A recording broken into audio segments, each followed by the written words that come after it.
안녕하세요. 반갑습니다. 네, 안녕하십니까? 네, 오늘은 전현희 TV 라이브 방송에 우리 더불어민주당의 떠오르는 라이징 스타 박균택 의원님을 모셨습니다. 박수! 아이고, 과분하게 소개해 주셔서 네. 감사합니다. 지난 토요일부터 우리 예. 박균택 의원님께서 헌재 앞에서 새로운 그 스탠딩, 그래서 헌재재판소 앞에서 1인 시위를 하시는데 앉아서도 아니고 천막도 아니고 정말 눈비를 맞아가며 서서 이렇게 시위를 하셨어요. 얼마 정도 하셨죠? 무박 4일인데 네. 시간으로 계산하면은 초저녁에 시작해서 정오에 끝냈기 때문에 65시간 정도, 네. 65시간 정도 했습니다. 65시간을 계속 서가지고 예. 주무시지도 못하고 예. 식사도 제가 알기는 김밥 서서 이렇게 예. 드시고. 김밥 배달해 주는 거 먹었습니다. 네, 그래서 사실 거의 초인적인 그런 시위를 하셨는데 좀 어떠셨나요? 그거 하시면서 힘들지 않으셨어요? 예, 뭐 첫날은 네, 조금 춥기도 했고 네, 둘째 날, 셋째 날은 많이 졸리기도 하고 네. 그러긴 했습니다만은 그래도 견딜만 했었습니다. 네. 정말 너무 존경스럽습니다. 대단하신 것 같아요. 근데 우리 박균택 의원님께서 헌재 앞에서 그렇게 초인적인 그런 또 시위를 하셔가지고 사실 그 덕분에 이번에 그 4월 4일에 헌법 윤석열 탄핵 선고 기일이 지정되지 않았나 많은 분들이 그렇게 생각하거든요. 아이고. 저도 그렇게 생각하고요. 그래서 정말 큰 역할을 하셨다 이렇게 말씀드리고 싶습니다. 아유, 그저 네. 국민들의 목소리가 있다 보니까 네, 결국은 국민들의 목소리 또 역사적인 심판 이런 것들이 있다 보니까 그 헌법재판관들께서 바른 길을 뭐 취하게 만드는 뭐 이런 것이 됐겠지. 앞에 제가 있었던 것이 무슨 의미가 있었겠습니까? 그냥 그것은 뭐 저만의 뭐 욕심이었을 뿐 그게 미치는 영향은 없었을 것이고 어쨌든 많은 사람들이 함께 마음을 모아서 좀 어떤 정도가 재판관님들로 하여금 정도를 걷도록 촉구하는 거기에 의미가 있었던 것이 아닐까 싶습니다. 네, 겸손하기까지 하신데요. 사실 박균택 의원님하고 저는 굉장히 각별한 인연이 있습니다. 제가 권익위원장 시절에 윤석열 정권의 감사원에 탄압을 받을 때에 정말 아무도 의논할 사람도 없고 혼자서 힘들어할 때에 박균택 의원님께서 당시에 저희 지역구였던 동네에 사셨거든요. 그래서 저한테 많은 법률적 조언을 주시고 큰 용기를 불러주셨던 저한테는 진짜 잊지 못할 그런恩인이십니다. 그때 당시는 변호사였는데 이번에 또 정말 다행스럽게 같이 국회에 입성을 해서 의정활동 같이 하고 법사위에서도 활동을 같이 했고 그래서 너무너무 제가 감사하고 얼마나 자랑스러운지 모르겠습니다. 그래서 언제나 그 법무부에 또 검찰국장까지 하셨던 분인데 언제나 정의롭고 또 지금은 이 내란 정국에서 윤석열 정권에 관해서 법률 지식으로서 윤석열 정권에 대한 이런 여러 가지 허위와 허구 이런 부분에 관해서 또 논리적으로 따박따박 지적해 주시고 또 저와 함께 사법정의 검찰독재위원회에서도 활동하시는 민주당의 정말 지금 이런 내란 정국에 둘도 없는 그런 멋진 의원님이십니다. 예, 아니 사실은 네. 그 우리 최고위원님께서 저한테 좀 법률적인 조언을 구하셨던 거, 변호사 자격을 가진 분임에도 불구하고 저한테 그 뭐 자문을 구해주신 것 자체가 제가 오히려 영광스러운 일이고, 아유, 무슨 말씀이에요. 또 뭐 출판 기념회 참석자 비 오는 날 광주까지 멀리 와주셨었고, 또 뭐 법사위 활동할 때도 큰 도움 주시고, 특히 이번에 그 1인 시위할 때 현장까지 그 응원 격려 방문해 주셨던 거 너무도 큰 힘이 됐습니다. 아무튼 너무 감사하게 생각합니다. 아닙니다. 당연히 해야 될 일이고요. 어쨌든 같이 지금 저희들이 힘을 모아서 윤석열 정권의 이 내란을 종식하는데 열심히 뛰고 있고요. 이제 아마 금요일이면 끝날 거다 이렇게 기대를 합니다. 이번에 금요일 11시에 이제 탄핵 선고가 있다고 지금 이제 일정이 공지가 됐는데요. 윤석열이 국회에서 탄핵 소추가 발의된 지 111일째더라고요. 그래서 그동안 선고일이 지정이 되지 않아가지고 여러 가지 추측이 있었습니다. 4월 18일을 넘긴다 그런 얘기도 있었고 14일 얘기도 있고 또 아예 선고를 안 할 거다 뭐 이런 얘기도 있고 아니면 기각이 될 거다. 정말 우리를 이렇게 참 걱정하게 하는 이런 얘기가 많이 있었는데요. 4월 4일 날 선고가 이렇게 된 거에 대해서 어떤 전망을 하시나요? 예, 이제 사실은 우리 국민들 입장이나 우리 민주당 의원들은 이보다 최소한 3주 전, 네. 뭐 3월 4일, 3월 11일 이럴 때 또 늦어도 3월 14일까지는 선고가 될 거라는 기대를 가졌지 않습니까?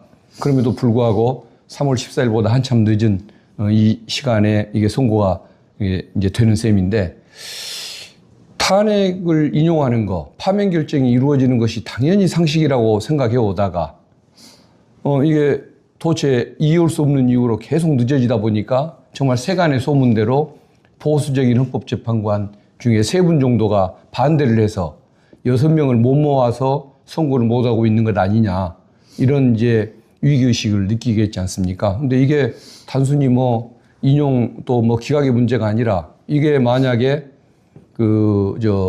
기각 결정이 나면 내란 범죄의 피고인이 대통령이 되고 또 뭐 국군을 통수하게 되는 이 상황들 이것도 수긍할 수가 없는 문제지만은 민주지정의 많은 국민들이 이 상황을 지켜볼 리는 없는 거 아닙니까? 네, 그러다 그렇습니다. 보면 대한민국에 이걸 뭐 민주혁명이라고 표현해야 할지 밀란이라고 표현해야 할지 뭐 어떤 뭐 혁명이라고 표현해야 할지는 모르겠지만은 이거 대한민국이 그 과정을 겪게 되면서 또 엄청난 혼란 속으로 빠져들 이 상황을 생각하면 견딜 수가 없었던 것이고 그러다 보니까 3명 정도의 재판관이 진짜 반대를 하는지 반대를 한다고 해도 적극적인 반대일지 아니면은 일단 뜸을 들이는 방식의 기간이라도 늦춰보고자 하는 뭐 이런 반대였는지 불확실한 상황이었지만 이게 그 가능성만으로도 대한민국이 처할 그 위기를 생각하면은 너무도 심각한 상황이었기 때문에 우리 민주당의 의원님들 수많은 분들이 그런 식으로 뭐 삭발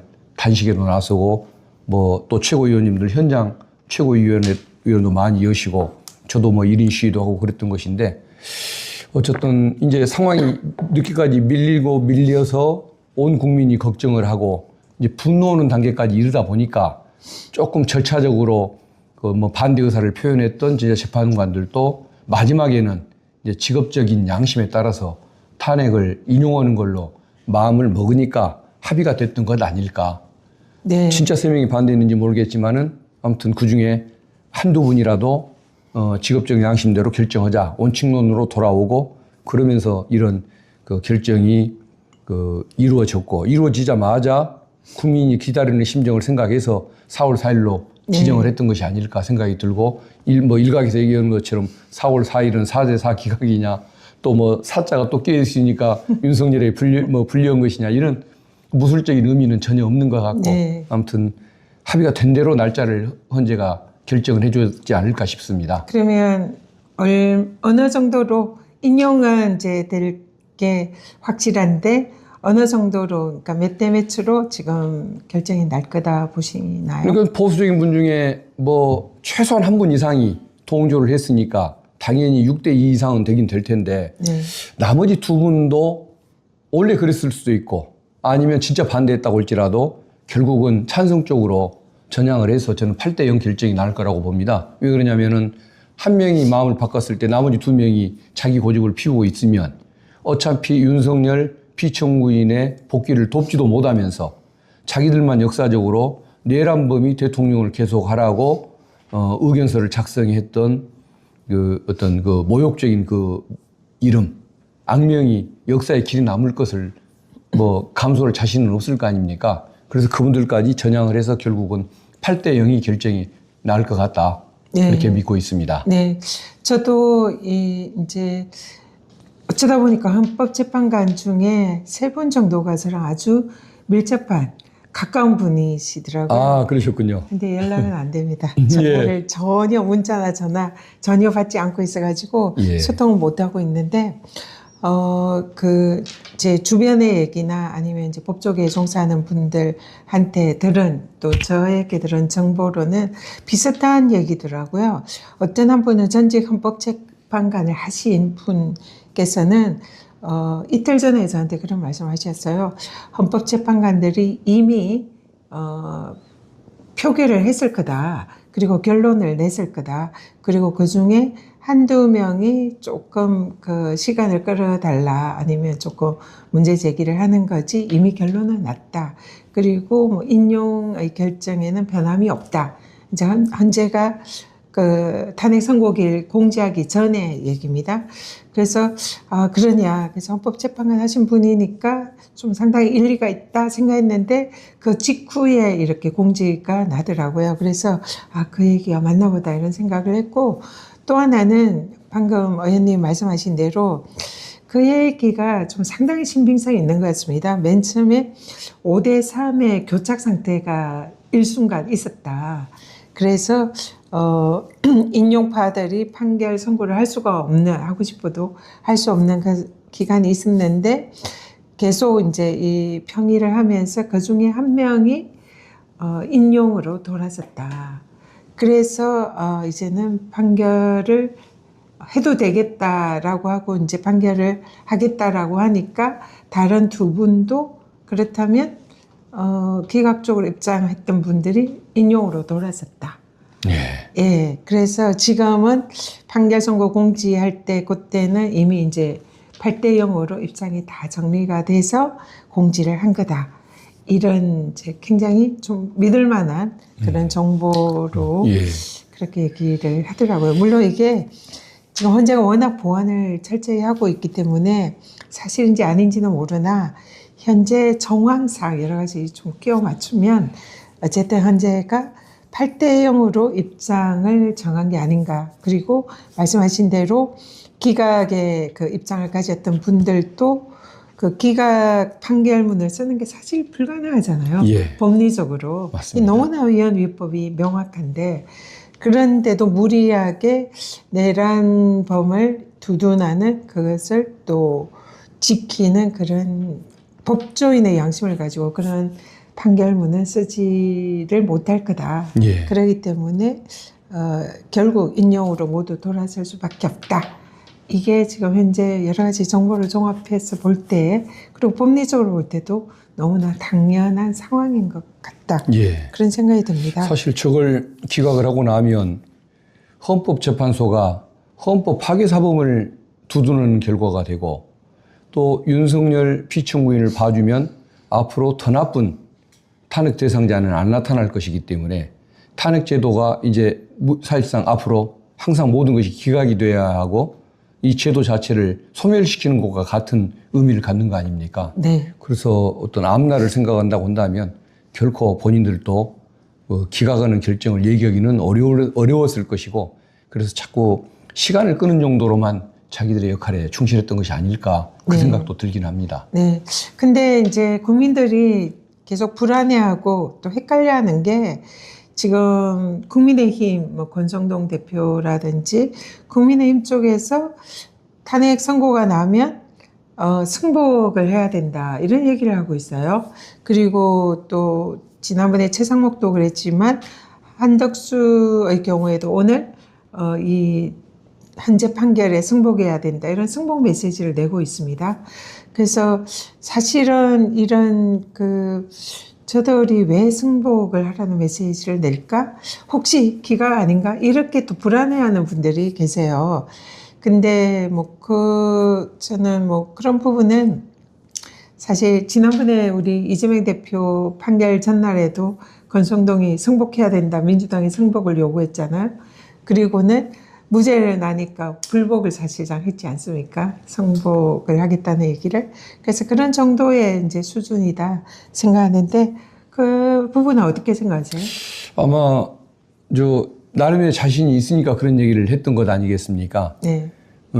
분명히 세 분이 6명이 이르지 못하게 만드는 세 분이 다른 주장을 하고 있으니까 늦어진 것도 맞을 것이고 또 국힘도 자신감을 갖고 그런 주장을 했겠지만 설령 그 세 분이 반대를 했다고 할지라도 그것이 영원한 반대를 위한 진정한 기각을 위한 반대는 아니었을 가능성을 생각하지를 못했었을 것 같고 그래서 이제 본인들도 기대를 많이 했다고는 하지만 막상 어제 그 4월 4일로 선고일자가 결정됐다고 하니까 오히려 표정들이 더 안 좋아지면서 헌재 앞에서도 악을 쓰면서 기각을 외치는데 굉장히 경색된 표정인 거 거의 악을 쓴다고 그럴까요? 네. 이렇게 자신 없는 모습을 보이는 표정을 봤고 오늘도 국힘 관계자들이 국회 계산 앞에서 민주당 아웃을 외치면서 탄핵 반대하는 목소리를 더 크게 내는 것을 보면서 본인들도 그 기각 가능성을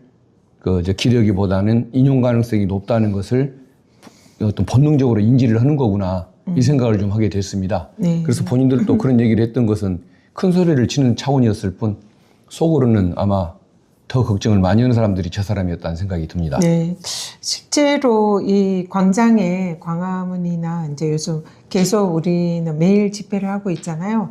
근데 극우 세력들의 극우 집회가 상당히 숫자가 줄었다.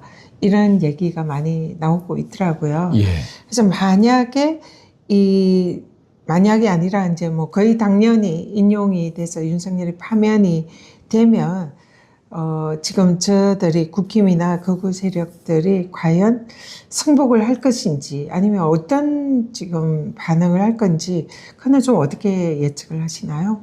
저쪽에 어떤 참가 인원이 줄었던 것은 흔히 많은 분들이 의심하기에 네. 우리 민주주의에서는 자기 돈을 내고 기부금을 내면서 참여를 하지만 저쪽에는 돈을 받고 참여하는 사람들이 있는 것 같다고 얘기하지 않습니까? 네. 그래서 아마 자금이 떨어져 가서 참석자가 주는 것 같다는 분석 이런 얘기를 하는 분들도 참고로 네. 있다는 걸 네. 말씀을 드리고 싶고 네. 파면이 인용될 경우야 기각될 경우에 어떻게 할 것이냐. 저는 기각되면은 저 사람들이 무조건 좋아하겠지만 그런 일은 없을 테니까 상정할 필요는 없는 것 같고 파면이 인용됐을 때 저는 별로 걱정할 필요가 없다는 생각이 듭니다.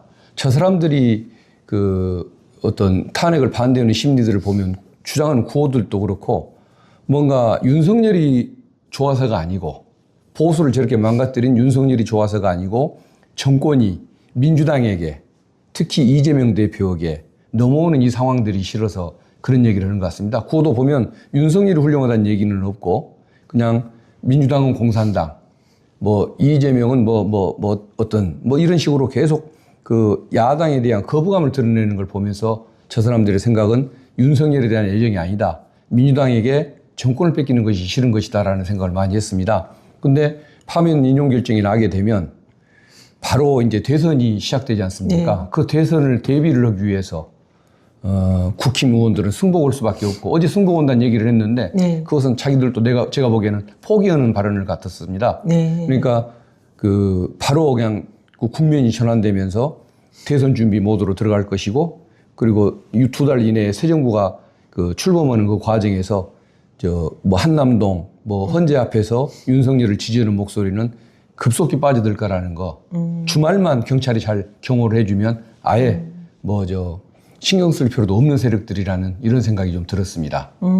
그러니까 의원님 생각은 국힘 쪽에서 승복의 메시지를 낸 것은 그동안 극우적인 행태를 보여왔던 국민의힘이 이제 만약에 파면 결정이 나면 앞으로 대선 국면에서 이제 자신들의 모델을 전환할 수 있는 일종의 밑밥을 깐 셈이다. 예, 그렇습니다. 그렇게 계속 저렇게 거부하는 움직임을 보이고 극단적인 행동을 하면 국힘 후보는 그렇지 않아도 민주당에게 대선에서 불리하다고 지금 생각하고 있는 상황에서 저걸 용인하다 보면 갈수록 지지율은 더 떨어지고 대선에서의 패배는 더 확실한 거 아닙니까? 네. 그러니까 지금은 본인들이 내란 옹호 세력들, 태극기 모독부대 앞에서 아부를 떨었지만 대선 국면으로 접어들 때까지도 계속 그런 짓을 하면 오히려 자기들한테 부담스러운 존재가 될 것이기 때문에 그걸 오히려 경계하는 측면이 더 큰 것 아닐까 싶습니다. 네. 우리 의원님이 저는 극우 집회 이렇게 항상 얘기하는데 의원님은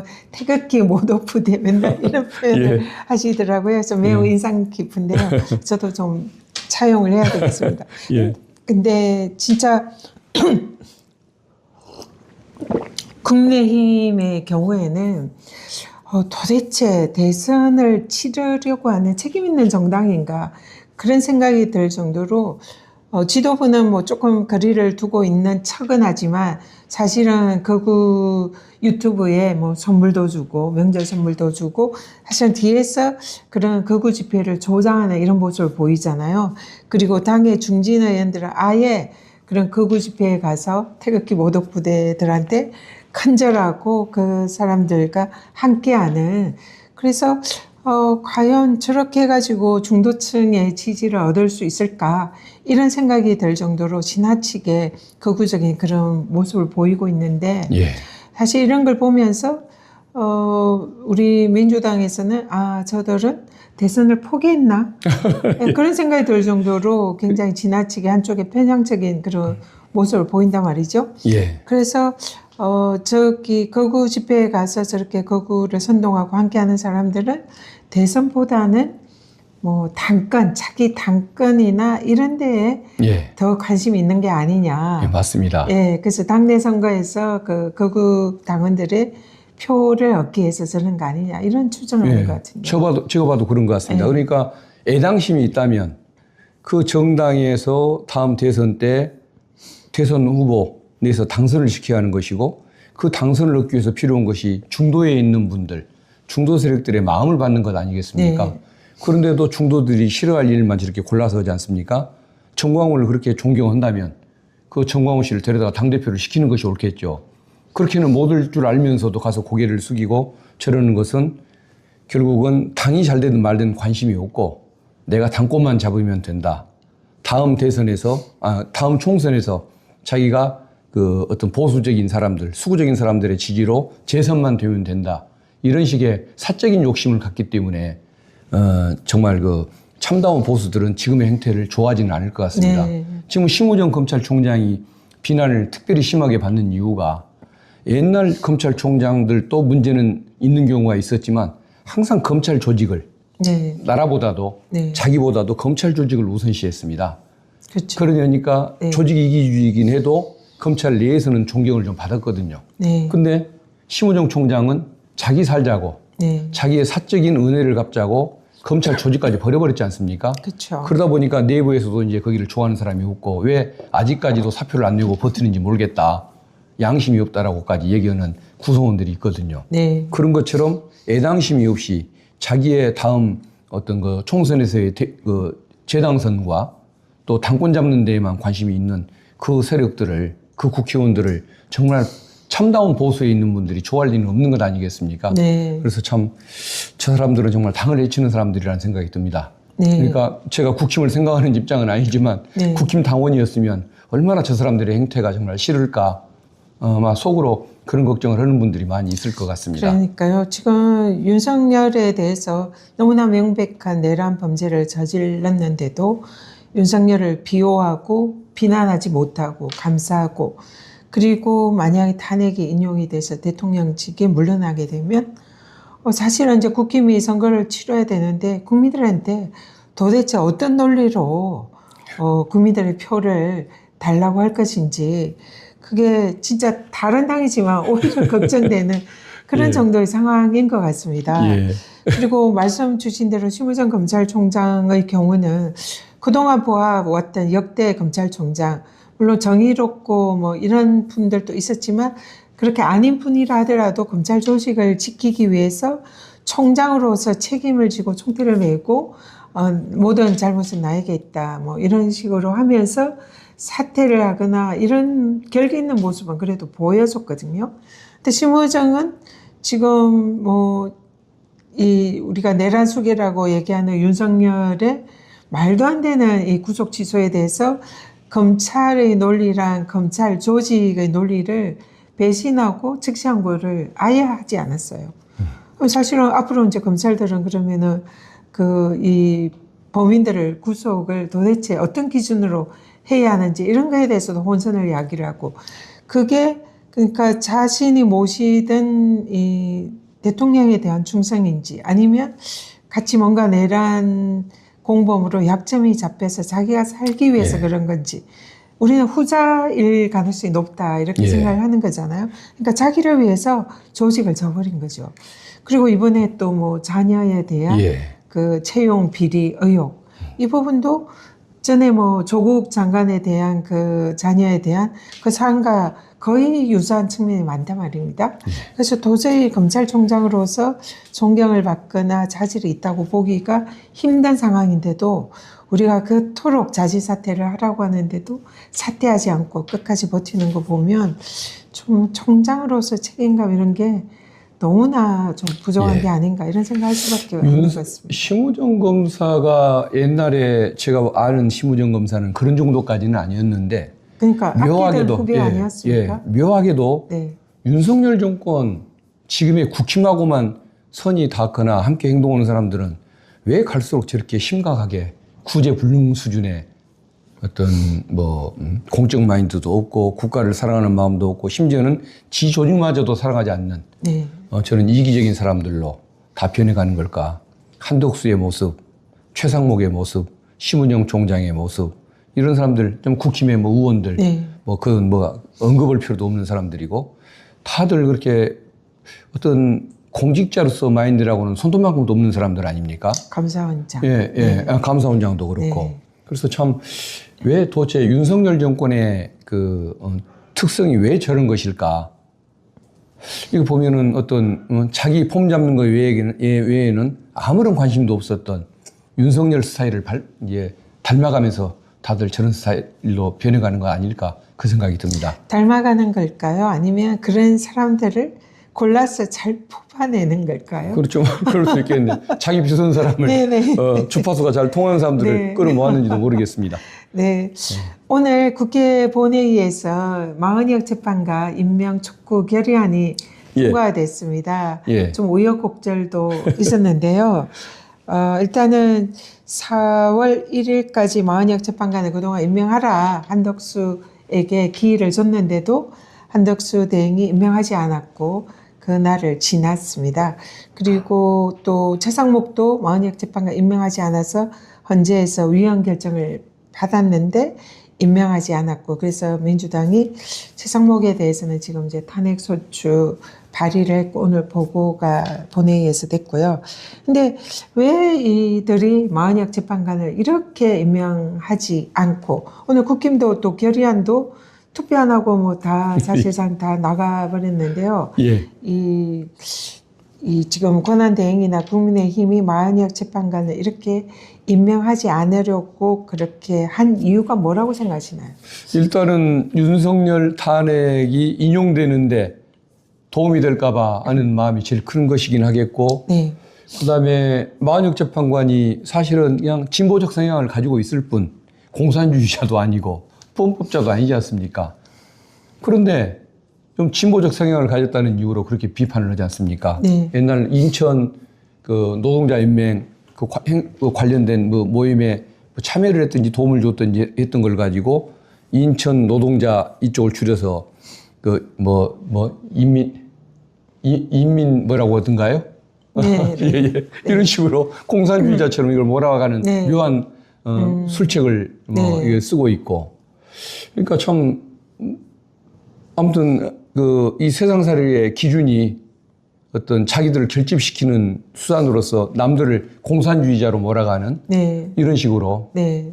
인민노련이라고 하니까 거의 인민당 네. 뭘 했던 사람인 것처럼 하지 않습니까? 용어까지 조작을 해가면서 네. 저런 짓을 계속 하고 있는데 결국은 세상살이에 워낙 어떤 철학도 없고 자신도 없고 그다음에 뭐 내세울 것이 없다 보니까 공산주의자냐 아니냐는 이런 사상적 공격으로 자기들을 유지해가는 이런 것이 아닐까 싶습니다.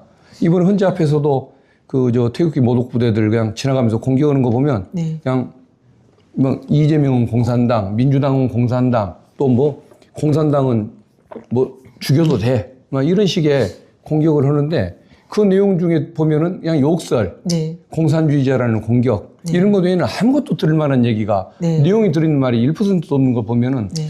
저 사람들이 정말 저 사람들이 지지하는 사람들은 또 어떤 사람들이며 저 사람들의 어떤 사고 수준이 뭘까? 네. 참 그런 네. 것 같습니다. 마은혁 재판관을 이제 임명하지 않고 저들 이제 뭐 계략이랄까 술책은 5대3으로 교착을 시켜서 예. 사실상 기각 판결을 이끌어내자 이 작전이 아니었던가 싶어요. 예. 제가 왜 3명을 국회에서 추천을 했는데 2명만 임명했을까? 그걸 아무리 생각해봐도 8명을 만드는 것만 생각을 했는데 최근에 와서 생각하기에 2명을 임명을 한 건 3명을 만들기 위한 저들의 작전이 아니었나. 예, 예. 기각 쪽에. 예. 예, 거기에 초점이 맞춰 있다. 3명을 믿었던 것이겠죠. 네. 예. 그래서 기각시키겠다. 이 작전이 아니었나 싶고, 우리는 이제 그런 걸 깨기 위해서 마은혁 재판관을 임명을 해야 된다. 근데 저들은 이걸 정말 죽기 살기로 막았거든요. 지금까지도 막고 있고. 그래서 아직까지도 5대3 이 구도를 믿고 그렇게 기각이 될 거다. 그 작전이었고 그걸 지금도 믿고 있는 게 아닌가 이런 생각이 들어요. 그래서 이 마은혁 재판관은 당연히 임명이 돼야 되는데 지금 이 저들이 한덕수도 그렇고 최상목도 그렇고 마은혁을 지금 임명을 계속 안 하고 있잖아요.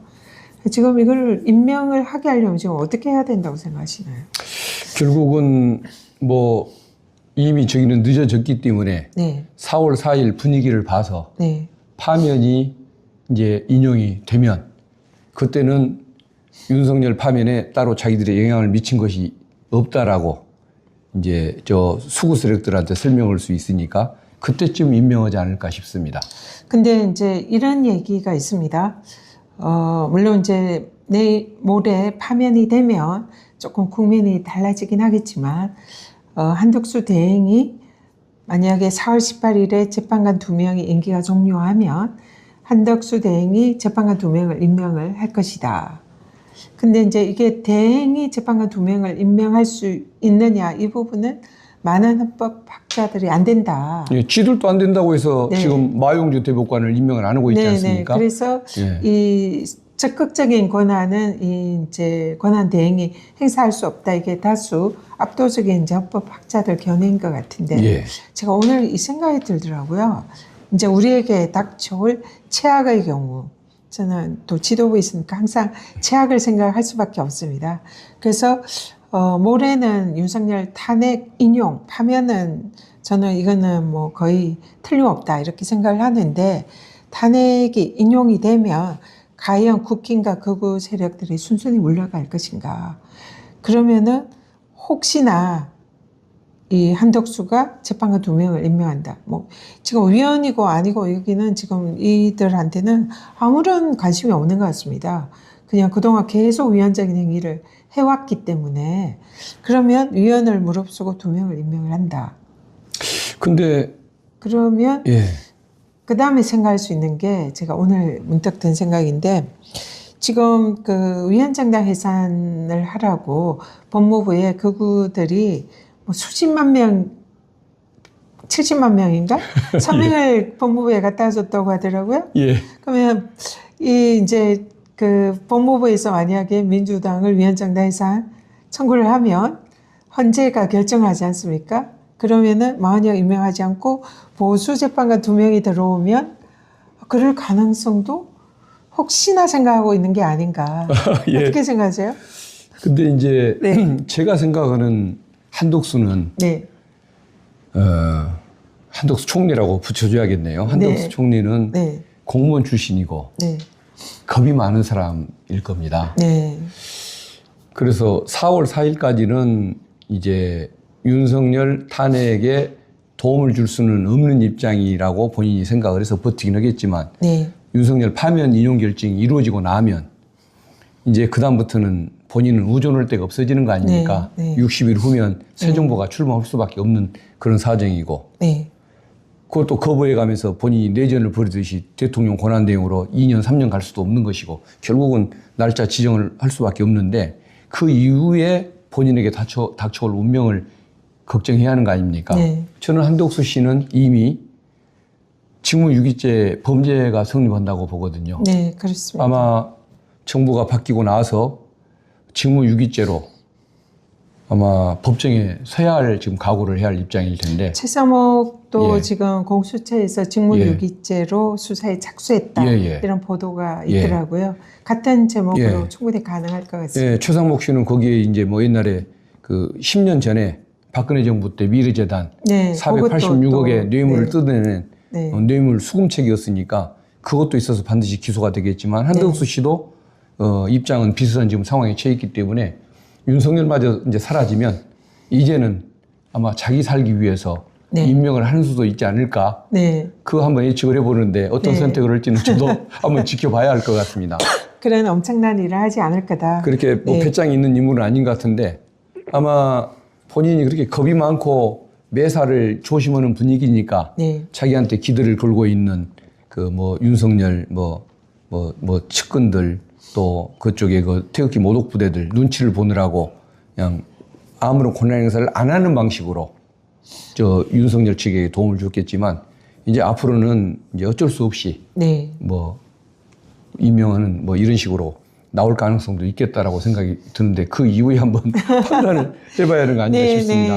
네. 뭐 그렇게 되기를 바라고 이제 저는 최악의 경우를 생각을 한 거고 물론 그럴 경우도 우리가 충분히 준비를 하고 있다. 근데 이제 뭐 가끔 시민들 사이에서는 뭐 헌법재판소에 대한 그동안의 그 불신 때문에 혹시나 뭐 이상한 결정이 나올 수 있다. 네. 그 경우에 대비해서 민주당은 국무위원들 전원 뭐 헌법재판관들 여기를 다 탄핵을 해서라도 뭔가 응징을 가해야 한다 등등의 여러 말씀들을 하시는데 네. 그 기각 가능성은 없다고 보는 입장에서 극히 뭐 있기 어려운 일을 전제로 네. 좀 민주당이 할 수 있는 이런 또 극단적인 조치들을 지금 언급하기는 네. 조금 적절치는 않은 것 같다는 생각이 듭니다. 네. 또 그 생각을 하게 될 일도 아마 없을 것 같습니다. 네. 그렇게 저도 생각을 하고 믿습니다. 마지막으로 예. 이재명 대표가 얼마 전에 항소심에서 무죄를 받았잖아요. 예. 그 1심에서 사실 있을 수 없는 그 징역 1년에 또 집행유예 2년 그런 판결을 받고 2심을 많은 분들이 걱정을 했는데 결국 너무 다행히도 무죄 판결을 받았습니다. 저희들은 사필 기정이고 너무 당연한 판결이다. 이렇게 보고 있는데요. 우리 또 의원님께서 또 사법정의 검찰독재위원회 위원으로서 또 법사위 위원으로서 이재명 대표의 선거법 사건이 무죄라는 이런 법리를 그동안 말씀을 많이 해주셨고 또 사실 2심 판결이 거의 그 내용으로 무죄 판결이 난 것 같습니다. 그래서 또 혹시나 많은 또 국민들께서 이재명 대표 선거법 재판이 대법원에 가서 혹시나 바뀌지 않을까 이런 걱정도 또 하는 분들도 계신데요.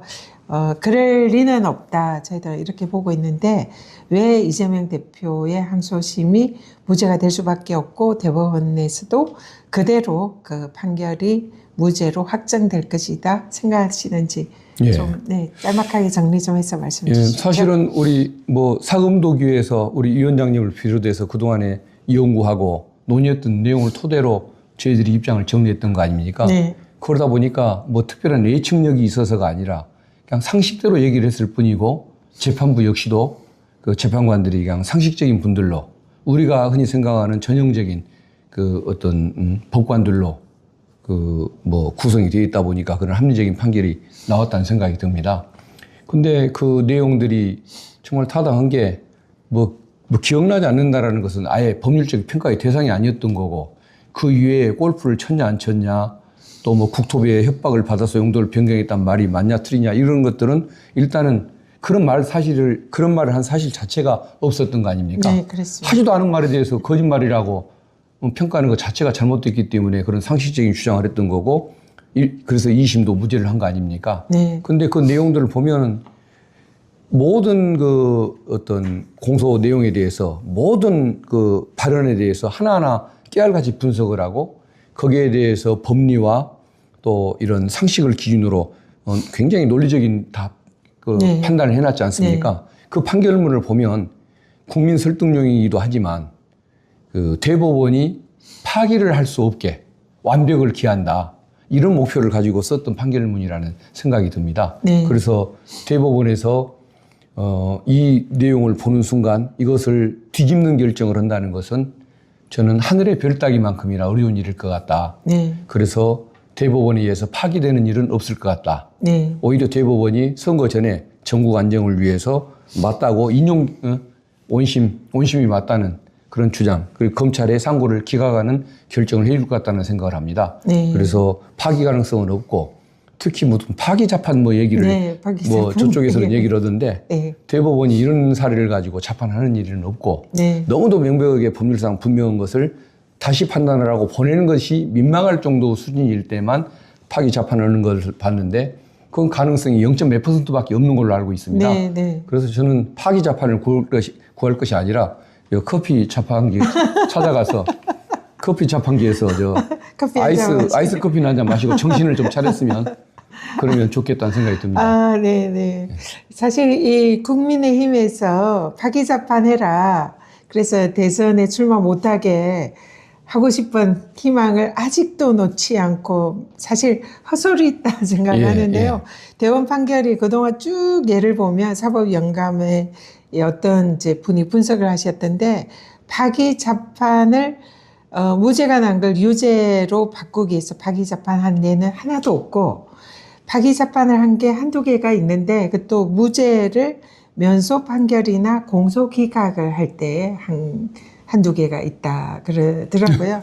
그렇기 때문에 파기자판을 대법원에서 하는 거는 불가능하다. 그래서 꿈깨라 말씀드리고요. 차라리 본인들이 하늘에 그 별을 따오는 것이 더 쉬울 것 같습니다. 네, 그래서 커피 자판기에 시원한 아를 드시면서 속 차리시길, 정신 차리시기를 바랍니다.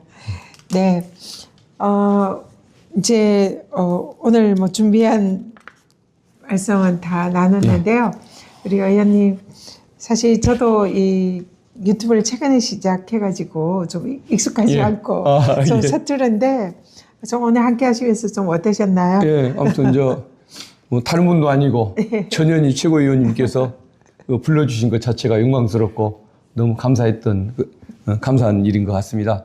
그리고 국민들께, 시청자분들께 한 말씀을 드리자면은, 이번에 헌재 앞에서 이렇게 1인 시위를 하는데 그냥 뭐 지나가면서 욕설을 하고, 또 화장실을 가기 위해서 인도를 지나가는데 파란 옷을 입은 사람이 왜 여기 나타나고 막 뭐 거칠게 언행을 하고, 심지어는 1인 시위였는데 자기들도 1인 시위하겠다면서 몇 명이 몰려와가지고 같이 옆에 서서 자극을 하고 이러는 그 위협적인 상황이 있었는데, 그런 상황에서도 제가 비웃는 이런 마음으로 그냥 무시를 하고 안정감을 느끼면서 계속 일을 진행했는데, 그 자신감이 어디서 나오는 것일까라고 종종 가만히 생각을 해보니까, 뒤에 우리 민주주의의 어떤 복원을 희망하는 많은 민주시민들, 다수의 상식을 가진 국민들이 뒤에 있다라는 이 어떤 믿음 때문이었던 것 같습니다. 네. 그래서 정말 우리 대한민국의 안정과 체제를 이렇게 잘 유지하도록 늘 지켜주시고 행동으로 나서주시는 국민들께 감사함을 또 한 번 느끼는 계기가 됐다는 거, 그걸 말씀을 드리고 싶습니다. 네. 저는 의원님이 이런 시위를 할 때 사실 건강도 걱정이 됐지만, 혹시나 또 거기서 우리 거기에 의원님도 이미 2번이나 헌재 앞에서 테러를 당했잖아요. 예. 그래서 그런 봉변을 당하지 않을까, 그게 좀 걱정이 많이 됐는데, 말씀 주신 대로 이번에 내란을 진압하고 나라를 구하고 지켜주신 분은 정말 국민이었습니다. 그래서 응원봉이 들고 빛의 혁명으로 대한민국을 내란을 진압하신 국민들께 정말 감사드리고요.